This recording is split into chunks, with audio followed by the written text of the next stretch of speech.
Современный поселок Бейт-Хугла построен на развалинах древнего города Бейт-Хугла, вероятно, доставшегося при разделе земли между коленами одной из дочерей Цалафхада.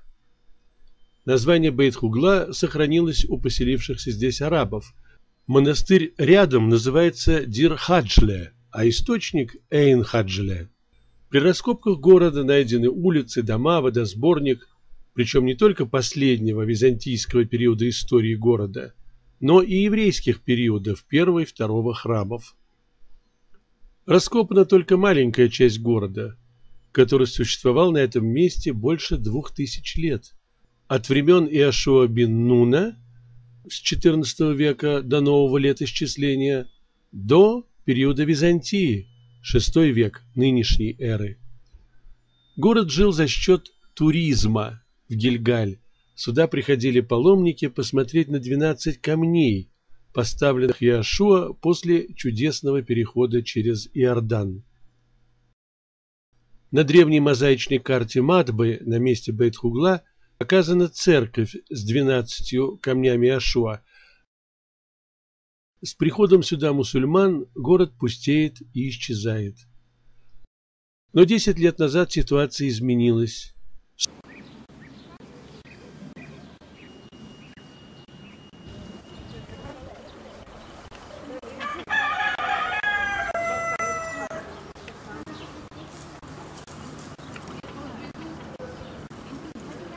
Вслед за отважной еврейской женщиной из Офры сюда пришли ученики Ешивы, причем в местной мидраше особое внимание обращают именно на те места Танаха, где упомянут район Ерихо.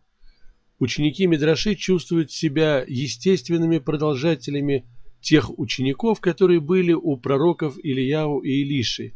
Современная Бейт-Хугла – это самое восточное из всех еврейских поселений и самое близкое к реке Иордан. И действительно, до границы с Иорданией, что называется, рукой подать. Об этом ясно говорит хорошо различимый флаг этой страны. Прямо на противоположной стороне Иордана гора Нево, куда ушел Моше. Название горы Нево, видимо, происходит от еврейского слова «нави» – «пророк». Вся зеленая плоская территория под горами – степи Моава. На противоположном берегу реки место, где в течение 5 недель еврейский народ слушал прощальные слова Моше Рабейну, место, где впервые было сказано «Шма Исраэль, Адонай Элогейну, Адонай Эхад». Завет в степях Моава – последнее, что делает Моше при жизни. Народ не зря 40 лет ходил по пустыне и учил Тору. В степях Моава заключение завета народом вполне осмысленно. Народ понимает, какую миссию берет на себя. Новое поколение, выросшее в пустыне, отвечает Богу «Шма Исраэль».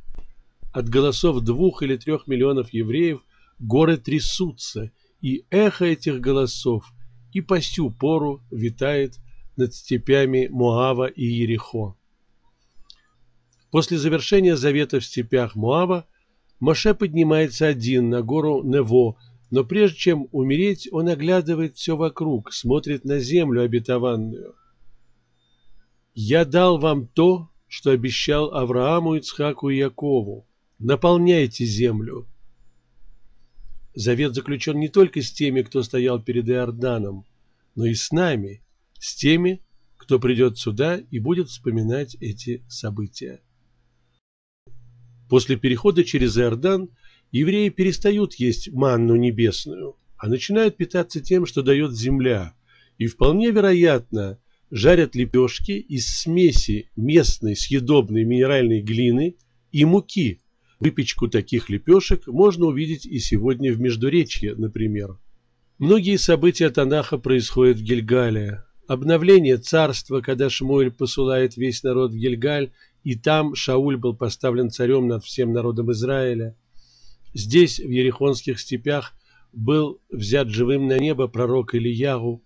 Здесь кончается египетское рабство, ибо сказано: «Сегодня я снял с вас позор египетский». Галоти эт хурпат Мицраим. Здесь Иошуа видит человека с обнаженным мечом перед собой. На вопрос Иошуа: «Кто ты, из наших или из врагов?» человек отвечал ему, что он вождь воинства Господня. «Сними обувь твою с ног твоих, ибо место, где ты стоишь, свято оно». После перехода через Иордан первое, что делает Иошуа, это массовое обрезание всех мужчин. Место это узнаваемо. Холм с множеством кремниевых ножей и множеством камней, отмечавших его в древности. Холм, с которого по прямой была видна скиния Завета. После массового обрезания народ 14-го Ниссана празднует Песах, первый Песах свободного народа в своей стране. К еврейским святыням 2000 лет назад приходят и основатели христианства. Именно здесь Иоанн Креститель встречает Иисуса. Сейчас место крещения Иисуса одно из самых посещаемых туристических мест в Израиле. Но мало кто из туристов добирается дальше, до холма обрезания или до раскопок древней Бейт-Хуглы, хотя там наверняка бывали все персонажи Нового Завета.